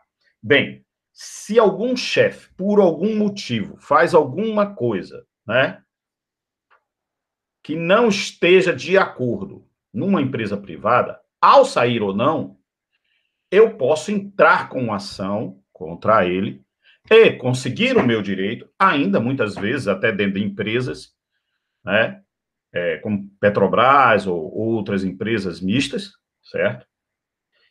E conseguir o meu direito e obter, por assim dizer, não só o pagamento de ação, como até uma, como eu diria, multa ou uma espécie de punição para que aquela determinada chefia não torne a fazê-lo novamente. Então, apesar de que já até me disseram recentemente que há muitas situações de processos administrativos, mas eu vejo que dentro do serviço público, né, uma pessoa pode fazer uma determinada coisa, mesmo contrário, né, ao direito, e o servidor entra com uma ação judicial para ter aquele direito, certo? Recebido, ou seja, ativo, e, na realidade, ele paga pelo direito, o senhor sabe disso, né? Ele paga, porque o advogado vai custar alguma coisa, a não ser que ele vá para a associação. Então, ele paga para ter aquele direito lhe é dado ou não pelo juiz, mas quando lhe é dado, pronto, ele recebeu o direito dele. Mas a contraparte não teve uma... Eu não diria, o termo correto não seria uma punição, entendeu, professor? Então, o que eu pergunto é, e com isso eu não desejo punir as outras, a outra parte, mas que fique claro dentro do serviço público que não agir de acordo com a lei, né, gera prejuízo ao gestor, propriamente dito. Certo? Então, a minha pergunta é essa. Dentro deste tópico, como você enxerga a situação e o que você acha que precisa ou não mudar? Do que relativamente, professor? Porque o senhor está se referindo, por exemplo, a inovações da administração? Não, por exemplo, eu tenho um direito líquido e certo, está lá. Tá. Esse direito me é cerceado. Uhum. Eu preciso entrar para ter o meu direito que foi cerceado. Eu pago por esse direito. Uhum. Ah, entendi o que o senhor quer dizer. Entendi. Eu paguei por esse direito. Mas aquela pessoa que está lá, ela pode fazer tantas vezes quanto queira, comigo ou com outrem. Uhum. Eu entendi. E não há uma contrapartida. Eu entendi o que o senhor quer dizer. Me parece também, professor, que essas situações que o senhor menciona também necessitam perpassar por reformas da administração, porque existem questões que fazem parte, por exemplo, de entendimentos, e às vezes uniformizações de entendimentos são essenciais para a boa gestão pública. Então, o que a gente já tem, por exemplo, no judiciário a gente tem súmulas que uniformizam entendimentos. Então, no serviço público, isso seria muito interessante, né? Propostas de reforma que uniformizem entendimentos para toda a administração pública. Eu acho que isso é interessante e vem na toada de uma administração pública condizente com aquilo que a gente vem vivendo nos últimos tempos, que é principalmente essa revolução tecnológica, enfim, e que às vezes o setor público não consegue acompanhar tudo aquilo que se dá numa esfera muito rápida na iniciativa privada, né? Então, de fato, eu acho que são questões importantes, sim, e que, bom, a gente espera que, por exemplo, a gente tenha atuações legislativas em prol de uma administração pública de qualidade, né? Porque, ultimamente, e principalmente nas propostas que eu vi em trâmite, por exemplo, no Congresso nos últimos tempos, a gente não tem algo assim nesse sentido. E eu acho até interessante esse tipo de proposição, porque ela vai justamente ao encontro de boas práticas, né? Ao encontro de boas práticas, de serviço público, e é claro, eu sou um adepto, professor, da participação popular, da democracia participativa, né? E é uma pena, por exemplo, que no Brasil a gente não tenha a possibilidade direta, né, por exemplo, de propostas de emenda à Constituição oriundas da sociedade civil, algo que existe em outros estados, outros estados soberanos, a gente não tem no Brasil de forma direta, em que pese alguns autores, como José Afonso da Silva, traga que há uma possibilidade até indireta de que isso aconteça. Mas te agradeço, professor, pelo comentário, é sempre bom a gente dialogar com um colega, e que eu não o conhecia ainda pessoalmente, mas é sempre bom a gente dialogar, e essas reflexões são muito oportunas, sobretudo a sua primeira reflexão, que trata sobre a questão do constitucionalismo mais conciso, e isso é muito bacana mesmo, porque, de fato, poderia trazer maior âmbito de discricionariedade para os órgãos. Muito obrigado, agradeço, né, mais uma vez a sua presença aqui e as minhas respostas, as respostas dadas por mim. Mais uma vez agradeço. Uma boa noite. Boa noite, professor. Obrigado. Tem mais alguém para perguntar? Obrigado, professores. Acho que tem agora a professora Cristina. Professora Cristina, por favor, fique à vontade. Olá, boa tarde. Boa professor tarde, Tiago, muito prazer, eu sou Cristina. Prazer, professor. Da área de engenharia elétrica. E o meu questionamento está mais dentro do tema nuclear da sua apresentação, que seria a contextualização desses direitos nesse período pandêmico, né? Então, uma coisa que tem me chamado muita atenção, professor, é o fato de que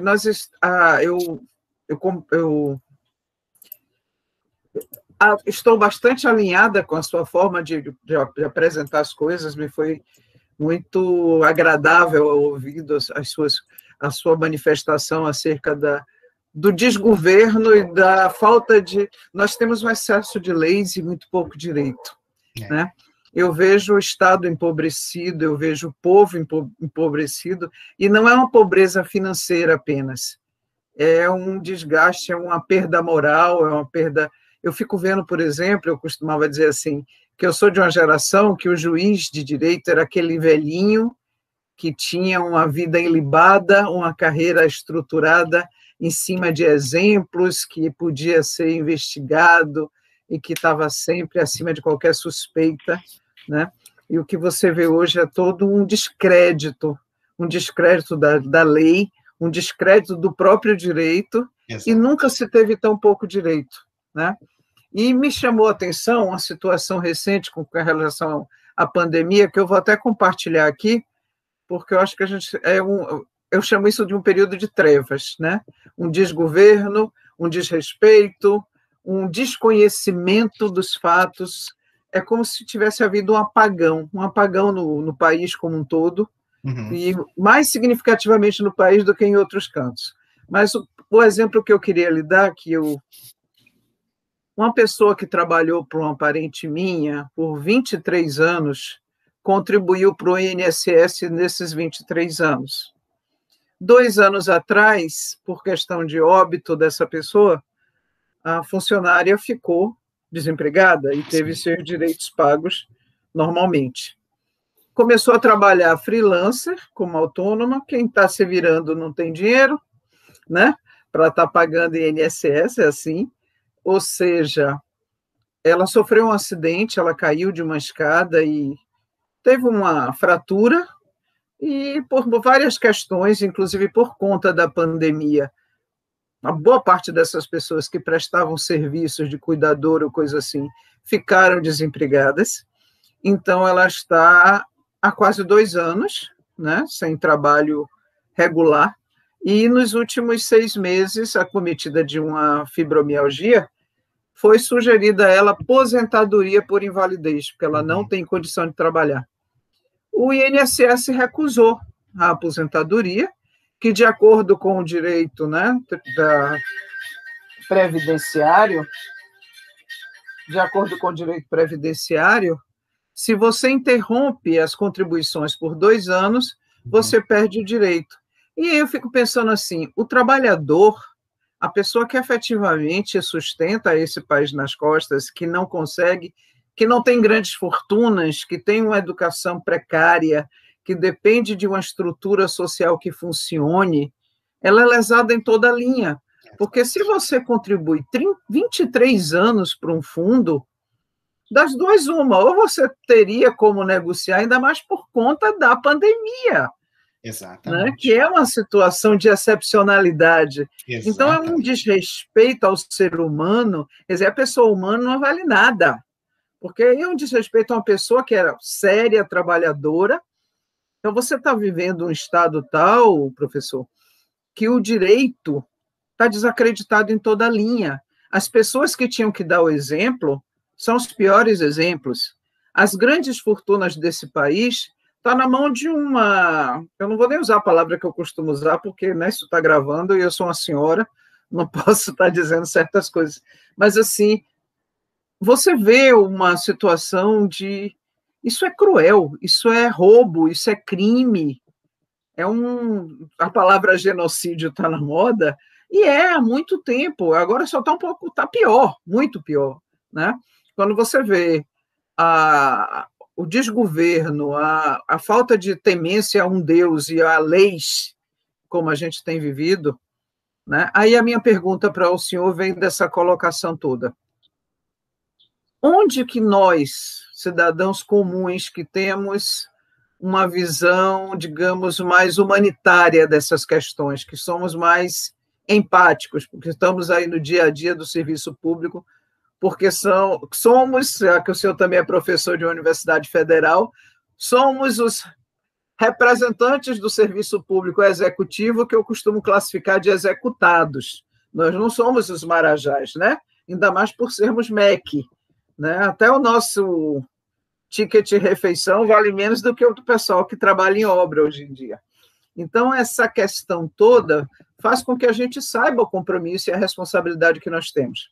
Então, como cidadãos comprometidos com formação profissional, com formação ética, como que o senhor sugere que na sua área, ou na minha, que ensino, que formo engenheiros, que eu quero que sejam mais comprometidos, mais cidadãos, mais éticos, né? Como é que eu consigo transferir valores quando eu vivo uma sociedade que o desregramento é a regra, que as pessoas estão cada vez mais amedrontadas, acuadas, né? Que a classe média passou a ter deveres em que você, ganhando menos de 3 salários mínimos, já paga imposto de renda, quando a grande fortuna não é renda, e que o salário de 3 salários mínimos é renda. Quando você tem um patrimônio de 300 mil, lhe tira um benefício de R$600, quando você sabe que um monte de gente da classe média, que tinha patrimônio até maior que 300 mil, trabalhou a vida inteira, não está tendo emprego, está passando necessidade, está passando fome. Então, eu fico pensando, como que nós vamos trabalhar? Como é que nós vamos tentar resgatar a dignidade das pessoas? Como é que a gente vai resgatar também o nosso papel como educadores e como pessoas de bem, quando você vê todo esse mundo de trevas, esse encegueiramento que você está vendo em todo mundo, uma distorção de valores, não vou nem usar fake news, eu já vou usar uma distorção, né? Quando eu vejo certas manifestações evangélicas, que eu fico pensando, o evangelho nunca pregou aquele Deus punitivo, né? Mas, com todo respeito aos meus parentes que também são, mas eu acho assim, muita mescla de poderes, muita mescla de coisa errada, principalmente porque não está certo. Como que nós vamos enfrentar isso? Você é menino novo, eu estou na contagem regressiva. E vou confessar a você que eu só não pedi as contas ainda, porque abrir mão do pé na cova agora, com todas essas situações, vai ficar complicado, né? Mas eu queria a sua opinião e uma luz. Professora, eu vou te dizer uma coisa, eu fiquei emocionado com a sua fala, emocionado mesmo, assim, de coração. Sua fala me emocionou muito, muito mesmo, professora, porque ela traz um desabafo, né, um desabafo fundamentado de uma brasileira que já viveu muito, que conhece a realidade, né, de uma servidora pública que, como a senhora disse, está na ponta executando, que não faz parte daquela meia dúzia de marajás, né, e que vai ser atingido por todo tipo de reforma deletéria que a gente está vendo. Professora, eu sinceramente, professora, muito obrigado pela sua fala. Eu fico, desculpe aqui, porque eu estou com um familiar hospitalizado, eu fico emocionado, professora, com a sua fala, sim, e olha, estou me segurando aqui para não deixar o olho derramar de água, porque te ouvir, professora, nesse momento em que a gente ouvia a sua fala, assim, com toda essa maturidade, né, ela é emocionante para a gente. E eu lhe confesso, professora, que eu venho passando por um período de pouca fé no direito. De pouca fé no direito, sabe? É muito difícil. Tem alguns alunos aqui que são meus alunos do direito. Eu já falei isso imensas vezes, que a gente perde a fé no direito. Porque a gente tem visto o direito sendo utilizado nos últimos tempos para tanta coisa ruim. E o direito sempre foi utilizado como um instrumento de opressão. Mas ele pode ser libertador. Ele pode ser libertador, ele pode ser emancipatório. Eu quero ter mais fé nisso, sabe, professora? Quero ter mais fé nisso. Mas eu penso que eventos como esse, né, espaços como esse, espaços como a universidade, dialógicos, podem nos auxiliar nesse momento. Né? Diálogos como esse podem nos auxiliar. Que a senhora quer trazer essa formação para a engenharia, né? Isso somente com diálogo, professora, somente com diálogo e empatia, e com um amor fraterno, de fato. Porque o que eu mais tenho visto nos últimos tempos é as pessoas assumindo posturas cada vez mais individualistas em detrimento da coletividade. E talvez a ausência de sentimento de pertencimento à coletividade tenha nos trazido ao patamar que nós estamos. Então, eu acho que somente com a união de todos e todas, né, com a conscientização de tudo que a gente está passando, é que talvez a gente consiga juntos enfrentar todas essas ondas, né, todo esse maremoto que tem sido posto. Alguns pela própria natureza, como a pandemia. Outros pelos homens, né, pelas mulheres, enfim.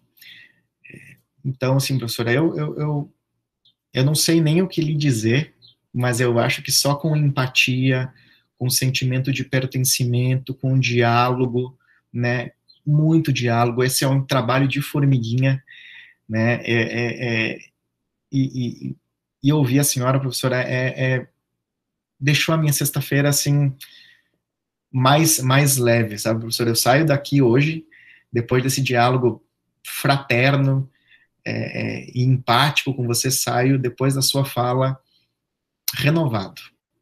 Te agradeço imensamente, professora. Eu não sei se o que a senhora queria ouvir, mas mas no fundo eu ainda tenho fé. Eu ainda tenho fé que com... É bom, professor. Não, é ótimo. Essa ótimo. Fé ajuda bastante. Eu ainda tenho fé que com democracia, com participação popular, a gente pode superar isso. Somente com democracia, participação popular, empatia, sentimento de pertencimento à coletividade. Sem isso, a gente não é nada. E principalmente no âmbito universitário. Nós temos que nos reconhecer como servidores públicos. Todos nós. Antes desse processo, não é, professor? Exatamente, professor. Então, não vai fazer nada sozinho, a gente vai catalisar um processo. Exatamente. Abrir um debate. Né? E nesse período da história, ele tem colocado uns contra os outros, como se houvessem inimigos, né, dentro de categorias. E essa é uma estratégia do próprio sistema neoliberal que, infelizmente, muita gente tem caído, de desestabilizar as categorias, desestabilizar as possibilidades de união. Então, a gente não pode cair nisso. A população está com medo, professor. Tá com muito medo. Não, medo da polícia, medo do governo, medo da fome. E a gente também não sabe o que fazer. Exatamente. Mas eu agradeço. Eu que agradeço, né, a sua atenção à minha queixa, na verdade, né, a minha indignação. Né? Que é nossa, professora, que é nossa, pode ter certeza. Eu senti que era no momento em que você se colocou, né? Mais habilmente com as palavras do que eu, mas com certeza no mesmo cerne da questão. Eu estou realmente emocionado, professora. Obrigado mesmo pela sua fala. Obrigado mesmo. Gratidão mesmo.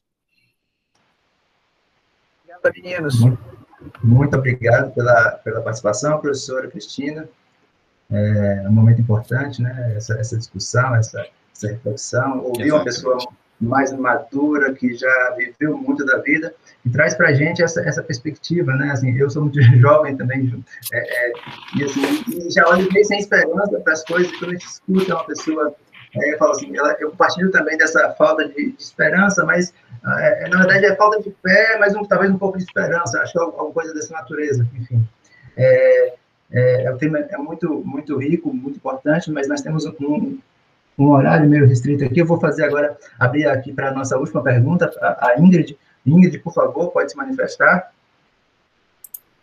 Oi, gente. Oi, professor. Oi, Ingrid. A minha pergunta é em relação à CPI da Covid. E, diferente de muitos, infelizmente, eu não partilho da mesma esperança. Não sei porquê, mas eu estou bastante desesperançosa sobre o senhor acha que vai dar em alguma coisa mesmo? O senhor acha que vai haver algum tipo de punição? Até porque eu acho que, bom, esses golpes políticos já vêm de algum tempo, né? A democracia, o acolhimento da democracia por muita parte dos brasileiros, ele vem caindo já faz algum tempo. E eu estou bastante desesperançosa. Eu queria que o senhor me dissesse o que o senhor acha sobre. Então, Ingrid, vamos ter esperança. Eu acho que primeiro, acho que a professora Cristina traz uma fala que é renovadora, né, que me deu mais, assim, gás para poder seguir em frente, sabe? Eu também vinha nessa toada de desesperança.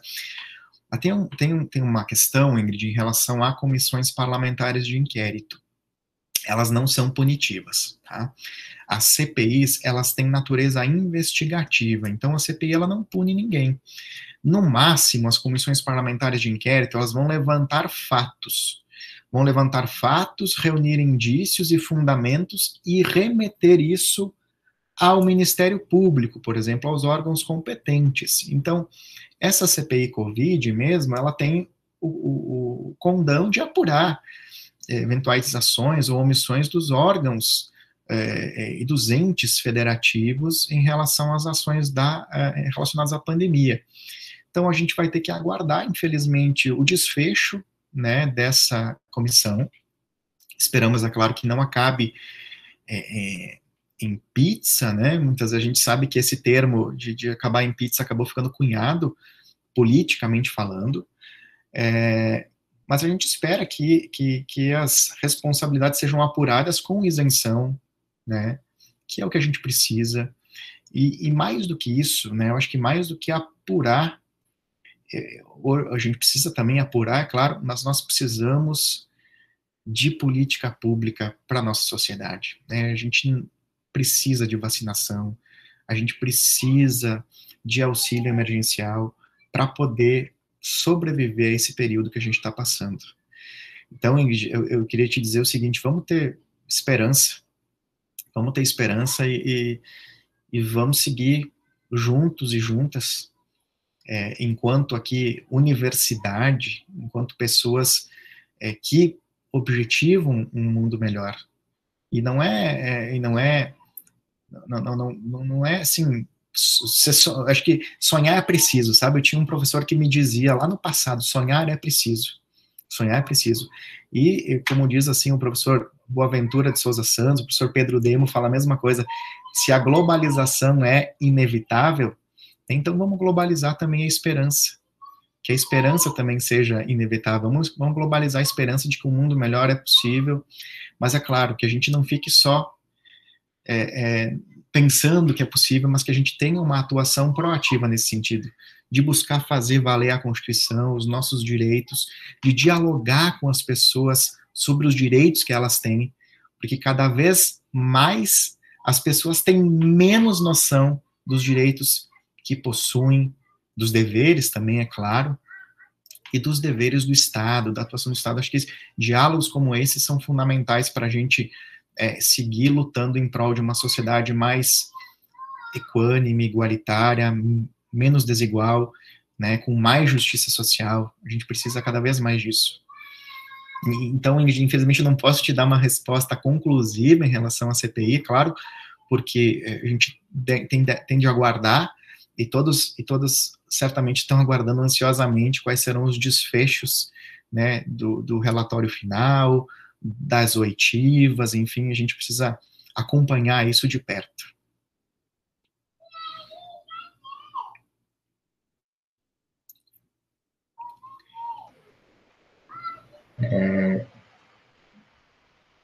Imagino que a Ingrid tenha respondido, né, a pergunta.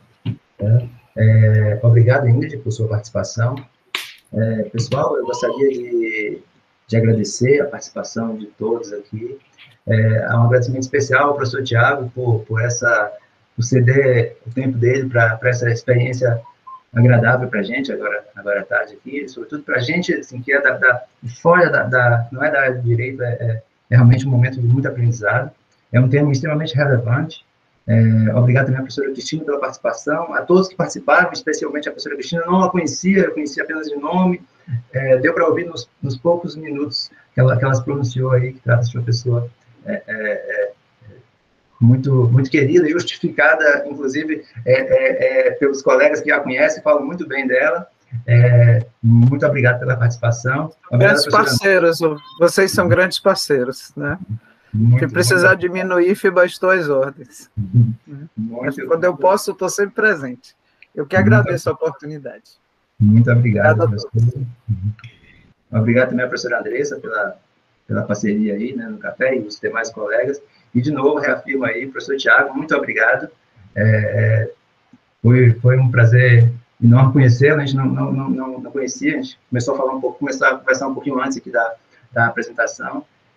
Pena que o tempo é tão curto para a gente discutir um tema tão abrangente, tão complexo, né, que dá margem para discussões muito importantes, muito relevantes, que realmente são imprescindíveis nesse momento tão crítico que a gente vive no momento atual, na nossa sociedade em geral. Muito obrigado, agradeço novamente a participação de todos, enfim, até o nosso próximo encontro, na próxima semana, nesse mesmo horário, nesse mesmo canal. Eu que agradeço, gente. Eu agradeço imensamente o convite de vocês. Obrigado mesmo, gratidão a vocês, né, por me convidarem para esse diálogo. E eu quero dizer que eu estou sempre à disposição para a gente conversar, né? Sempre que for preciso, contem comigo, tá? Vocês têm aqui um colega. Eu estou em Barreiras, infelizmente estou distante, mas estou próximo de vocês virtualmente, e sintam-se todos abraçados e abraçados por mim, né, um abraço fraternal, né, e afetuoso, tá, tenho certeza disso, tá, foi um prazer, gente, um prazer estar com vocês, e certamente vocês fizeram a minha sexta-feira melhor. Muito feliz com isso. Obrigado, também. Gente. Um grande abraço. Um abraço. Obrigada, professor. Obrigada a todos. Até mais. Até mais. Tchau, tchau. Bom final de semana. Tchau, tchau. Pra vocês também. Fiquem bem. Saúde e paz. Para nós. Nós. Eu vou dar aula, viu, menina?